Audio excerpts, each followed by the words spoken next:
Good morning students. पिछले 2 दिन अपनी क्लास नहीं हुई। वजह थोड़ा सा ज़रूरी कार्य था तो क्लासें नहीं हो पाई। अब जो इंग्लिश ग्रामर की क्लास थी अपनी, इंग्लिश ग्रामर में हम पढ़ रहे थे टेंस। अपना जो टेंस का टॉपिक था वो ऑलमोस्ट क्या हो चुका था, कंप्लीट हो चुका था। हमने 27 रूल्स में अपना टेंस का टॉपिक कंप्लीट किया और जैसे कि उम्मीद करता हूँ शायद आप लोगों को अच्छे से समझ में भी आया होगा। टेंस के टॉपिक के साथ में क्या है कि कंडीशनल सेंटेंस होता है, शर्तात्मक वाक्य, वो भी पढ़ाना ज़रूरी होता है क्योंकि एक सेंटेंस कई बार टेंस में उसका भी डाल देते हैं 10th लेवल तक, है ना। वैसे भी कंडीशनल सेंटेंस अपने आप में अलग टॉपिक भी है, वो भी जैसे कुछ बच्चे हैं उनके लिए कॉम्पिटिटिव एग्ज़ाम है, उनमें बहुत इम्पोर्टेंट रोल रखता है। तो आज हम बात करेंगे कंडीशनल सेंटेंस की।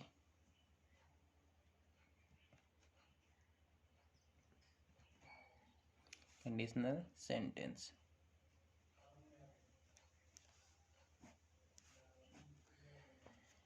अगर हम बात करें तो इसको बोल सकते हैं शर्तात्मक वाक्य। शर्तात्मक वाक्य, ठीक है। कंडीशनल सेंटेंस या शर्तात्मक वाक्य, इसका मतलब होता है कंडीशन। देखो देखो कैसे बनाए, कंडीशन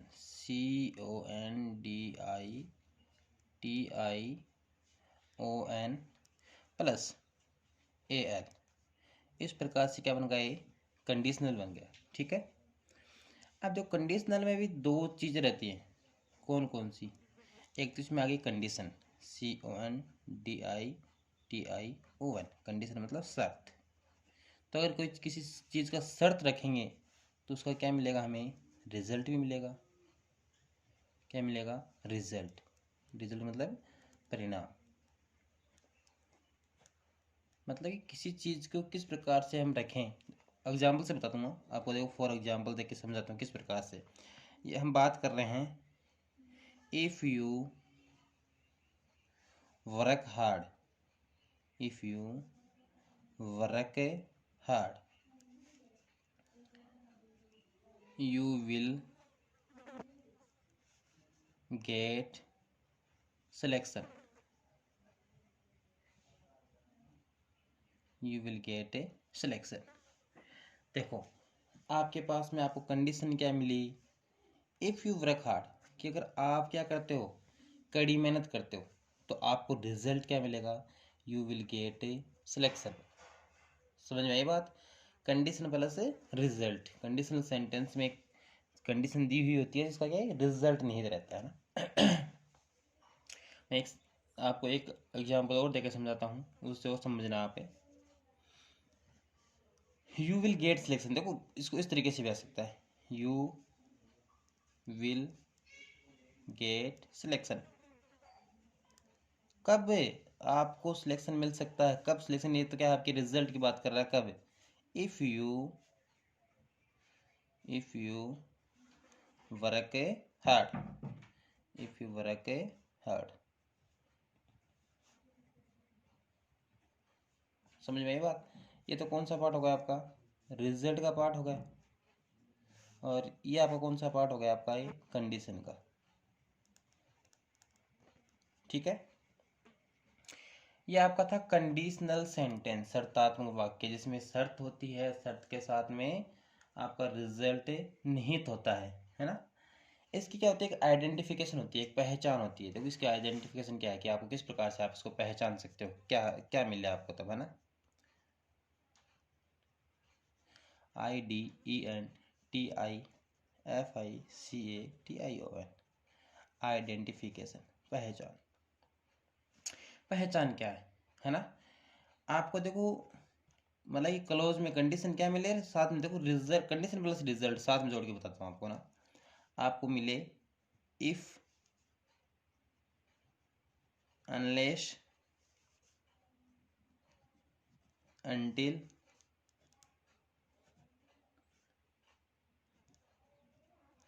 सपोजिंग या फिर had.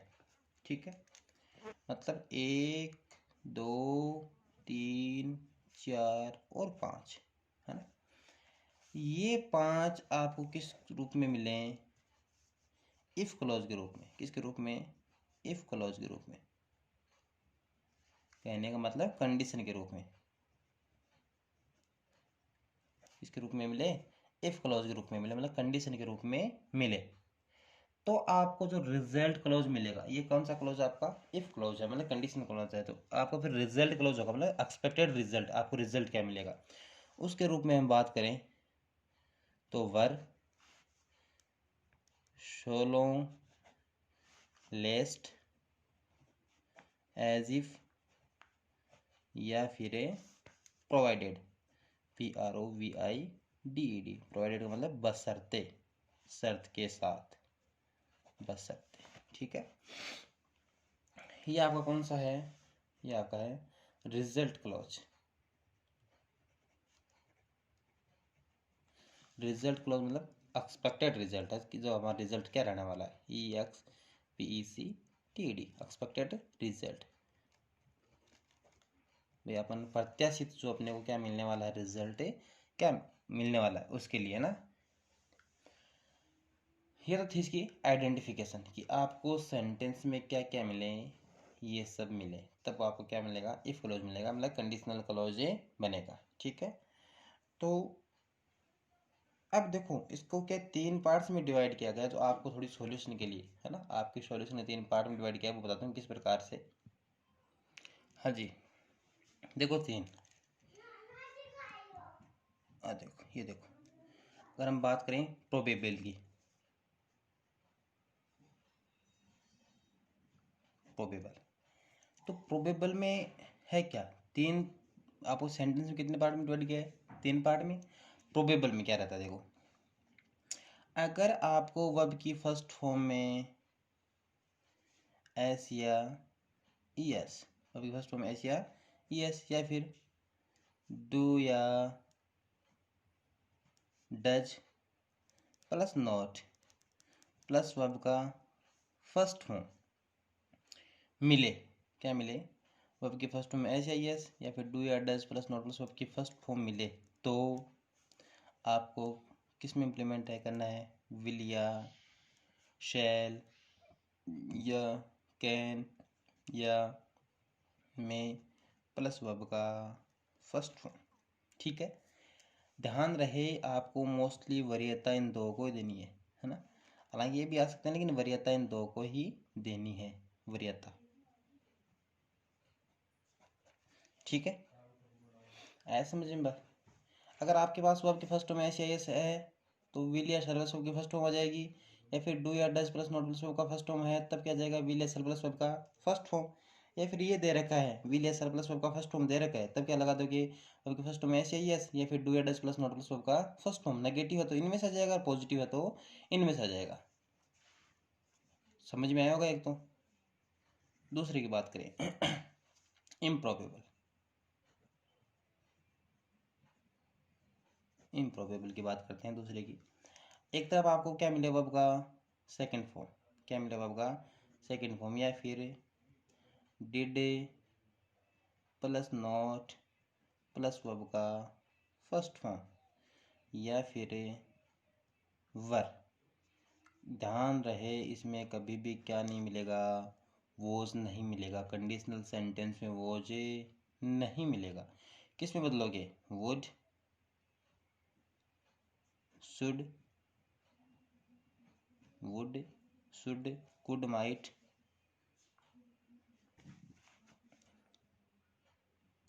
Could, might plus verb का फर्स्ट फॉर्म।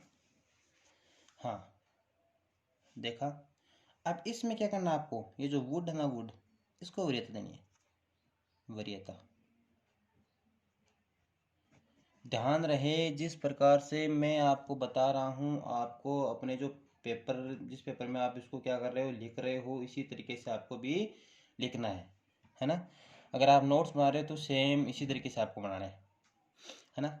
देखो क्या मिले आपको, एक तरफ वर्ब का सेकंड फॉर्म मिले, या फिर did plus not plus verb का फर्स्ट फॉर्म मिले, या फिर वर मिले, तब क्या लगाओगे, वुड प्लस वर्ब का first form, would plus verb का फर्स्ट फॉर्म लगाओगे, या फिर शुड प्लस वर्ब का फर्स्ट फॉर्म, या कुड प्लस वर्ब का फर्स्ट फॉर्म, या माइट प्लस वर्ब का फर्स्ट फॉर्म मिलता है तब वर्ब का सेकंड फॉर्म, या फिर did plus not plus verb का फर्स्ट फॉर्म, या फिर वर। ये वर किस कंडीशन में लगेगा, क्या आता, कई बार अपने को बी की फॉर्म दी होती है और फिर क्या लगाना पड़ता है अपने को सेकंड फॉर्म, बच्चे कई बार वोज लगा देते हैं, मात खा जाते हैं ना, तो क्या आएगा, वर आएगा। तो शायद इन दोनों में कोई दिक्कत नहीं हो रही होगी। बहुत इम्पोर्टेंट है, अगर आपने इन दोनों को समझ लिया अच्छी तरीके से, तो आगे जो मैं जैसे आपको सेंटेंस दूंगा, एग्जाम्पल दूंगा, तब आपकी दिक्कतें नहीं आएगी। दोनों को अच्छी तरीके से देख लें आप, अगर इनको समझ लिया तो फिर आगे दिक्कतें नहीं आने वाली आपकी।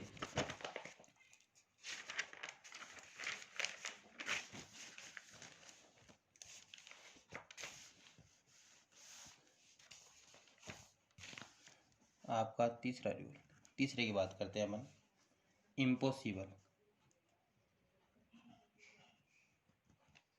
इम्पॉसिबल तीसरा है इम्पॉसिबल। अगर आपको क्या मिले, हैड प्लस वर्ब का थर्ड फॉर्म, क्या मिले, हेड प्लस वर्ब का थर्ड फॉर्म, या फिर had plus not plus verb का थर्ड फॉर्म, तब क्या लगाओगे, would, should, could, might plus have plus verb का third form, have plus verb का थर्ड फॉर्म। ध्यान रहे, अगर आपको इनमें से वुड हैव प्लस वर्ब का third form, should have plus verb का third form, could have plus verb का थर्ड फॉर्म, या माइट हैव प्लस वर्ब का थर्ड फॉर्म मिलता है, तब क्या लगाओगे, हैड प्लस वर्ब का थर्ड फॉर्म, या फिर हैड नॉट प्लस वर्ब का थर्ड फॉर्म। अच्छी तरीके से समझ लें इस रूल को। क्या मिले, ये मिले, वुड हैव प्लस वर्ब का third form, should have plus verb का third form, could have plus verb का थर्ड फॉर्म, या फिर माइट हैव प्लस वर्ब का थर्ड फॉर्म, तब क्या लगाओगे, हैड प्लस वर्ब का थर्ड फॉर्म। अगर नेगेटिव सेंटेंस तो हैड नॉट प्लस वर्ब का थर्ड फॉर्म। तीनों रूल को अच्छी तरीके से देख ले, कंठस्थ कर लें, इन्हीं रूल में से आना है आपके। अगर आपने तीन रूल अच्छे तरीके से कर लिए, फिर दिक्कत नहीं आएगी। अगर बात करें अनलेस की, अनलेस अनलेस अनलेस का मतलब यहाँ पे यदि नहीं,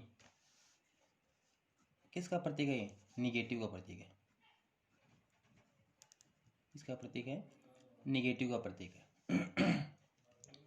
ध्यान रहे, अनलेस वाले सेंटेंस की आपको बात बताता हूँ। अनलेस वाले क्लोज में, अनलेस वाले क्लोज में नोट नहीं लगेगा, अनलेस वाले क्लोज में नोट नहीं लगेगा। दूसरे वाले में आ सकता है और नहीं भी आ सकता,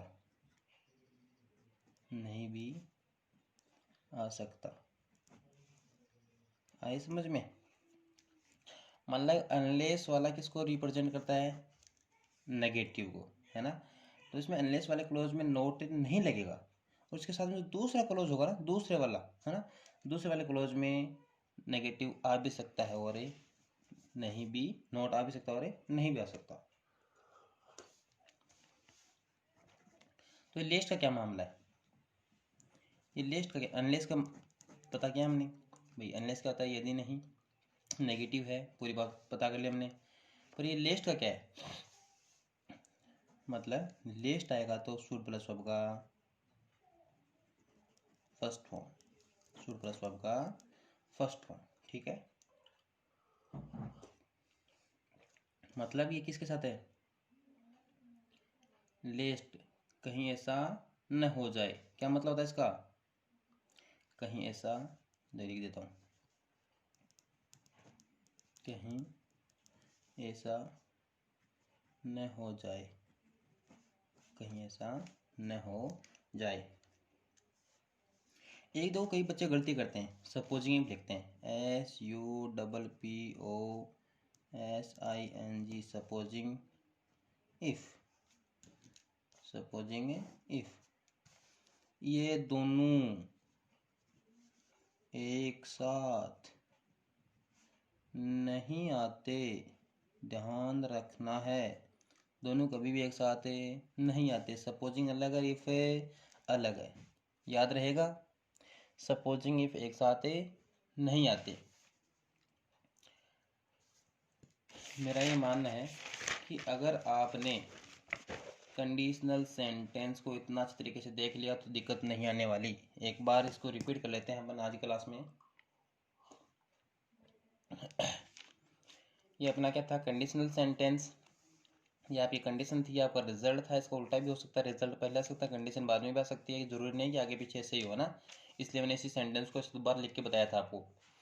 इसकी मैंने आइडेंटिफिकेशन बताई थी कि सेंटेंस में ये मिलते हैं आपको, कंडीशन वाला क्लोज होता है, क्लोज होता है, ये मिलते हैं तब आपको क्या होता है, रिजल्ट क्लोज होता है, एक्सपेक्टेड रिजल्ट मिलता है।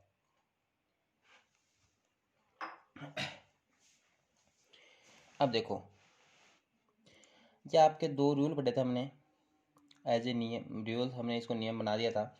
अगर आपको विल या शैल वर्ब का फर्स्ट फॉर्म मिलता है तब क्या लगाओगे, वर्ब की फर्स्ट फॉर्म है या ईएस, या फिर नेगेटिव हो तो डू या does plus not plus verb का फर्स्ट फॉर्म। अगर ये दे रखे हैं तो क्या लगाओगे, ये लगाओगे, है ना।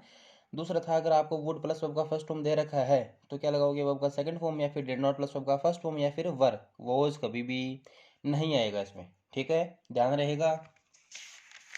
ये देखो, आपका तीसरा रूल था, आपको क्या मिले, वुड प्लस है प्लस वर्ब का थर्ड फॉर्म मिले, या फिर शुड प्लस है प्लस वर्ब का थर्ड फॉर्म मिले, या फिर कुड प्लस है प्लस वर्ब का थर्ड फॉर्म मिले, तो क्या लगाओगे, हेड प्लस वर्ब का थर्ड फॉर्म, या फिर head plus not plus verb का थर्ड फॉर्म।